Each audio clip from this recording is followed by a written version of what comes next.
আসসালামু আলাইকুম বন্ধুরা, আশা করছি আপনারা সকলে ভালো আছেন। আমি ম্যাথের একটি গুরুত্বপূর্ণ ট্রিক্স নিয়ে হাজির হয়েছি।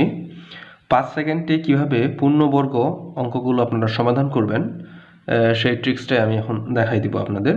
আসলে এই অঙ্কগুলো খুবই সহজ, তো চলুন শুরু করা যাক কথা না বাড়িয়ে। আর ট্রিক্সটি ভালো লাগলে অবশ্যই আমার চ্যানেলটিকে সাবস্ক্রাইব করে বেল আইকনটি বাজিয়ে দিবেন। ধন্যবাদ। তো প্রথমে শুরু করি। প্রথম নাম্বার অঙ্কটা যে দেওয়া আছে, পি এর মান কত হলে 4s² - px + 9 একটি পূর্ণবর্গ হবে। তো এই অঙ্কটার একটা মূল জিনিস আপনাদের বলে দেই প্রথমে। তো আসলে এটা পূর্ণবর্গ প্রকাশ করতে হবে, তো এটা সূত্রটা হলো আমাদের a - b হোল স্কোয়ারের সূত্র। অর্থাৎ শেষ ফিগারটা এভাবে নিয়ে আসতে হবে। তো তার মানে যেটা বুঝলাম আমরা, এটা সূত্রটা হলো a² - 2ab + b²। এখান থেকে আমরা শর্টকাটটা বের করে নেব। দেখেন এখানকার প্রথম অংশটা হলো স্কোয়ার এবং শেষ অংশটাই হলো স্কোয়ার আছে। হ্যাঁ, তাহলে আমরা যেটা করব, প্রথম অংশটা যেহেতু স্কোয়ার, এখানে কি আছে 4, তাহলে এটাকে আমরা 2 এর উপর স্কোয়ার করে নেব। আর শেষ অংশটা আছে 9, এটার পর আমরা 3 এর উপর স্কোয়ার করে নেব। তাহলে আমরা দুইটা সংখ্যা পাইলাম, এখানে 2, এখানে 3। 2 আর 3 এটা গুণ করে এটার সাথে আমরা 2 গুণ করব। এই যে যেহেতু সূত্রে 2 আছে, তাহলে কিন্তু অঙ্কের উত্তরটা চলে আসবে, অঙ্কটা আমাদের সমাধান করা লাগবে না।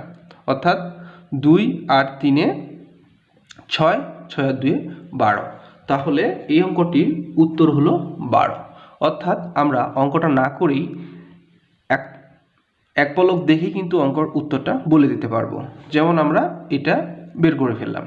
এখন আমাদের ট্রিক্সটা যেহেতু জানা থাকলো, সেটা হলো যে প্রথমটাকে আমরা স্কোয়ার করব এবং শেষের সংখ্যাটা স্কোয়ার করব।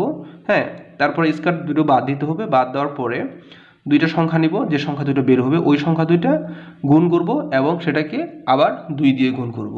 এটি হলো মূলত এই অঙ্কটির ট্রিক্স। এরপরে আরেকটা দেখি, সেভাবে যদি আমরা বের করি। 2 নম্বর অঙ্ক দেখেন, এখানে আছে 16, এখানে আছে 25। তার মানে এখানকার বর্গ সংখ্যা হলো, একটা হলো 4 আর এখানে একটা বর্গ সংখ্যা হলো 5। 4 আর 5 আমরা গুণ করলে কত হবে? 20। আর এটাকে আমরা যদি 2 দিয়ে গুণ করি তাহলে হবে কত? 40। গ নাম্বার অঙ্কটির উত্তর হবে। এরপরে দেখেন সেমভাবে 3 নাম্বার যে অঙ্কটি আছে, 3 নাম্বার অঙ্কটার ক্ষেত্রে দেখেন এখানে দেওয়া আছে এখানে। তো এখানে অঙ্কটা একটু ভুল আছে, এটা হবে এখানে 9 হবে এটা। হ্যাঁ, 9x²।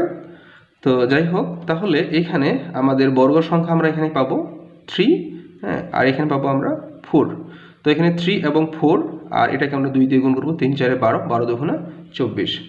তাহলে এখানে দেখেন যে এই অঙ্কটির উত্তর হলো 24। আপনারা বুঝতে পারলেন যে আসলে এই অঙ্কগুলো করতে আসলে কিন্তু 5 সেকেন্ডও সময় লাগতেছে না। জাস্ট আপনি অঙ্কটা দেখবেন এবং উত্তর বলবেন। যেহেতু আমাদের পরীক্ষার হলে আসলে অঙ্ক করার মতো এত সময় থাকে না, তাই এই ধরনের শর্টকাট টেকনিকগুলো আপনাদের সাথে শেয়ার করা। আমার শর্টকাট টেকনিক যদি ভালো লাগে অবশ্যই আমার চ্যানেলটাকে সাবস্ক্রাইব করবেন। ধন্যবাদ সবাইকে।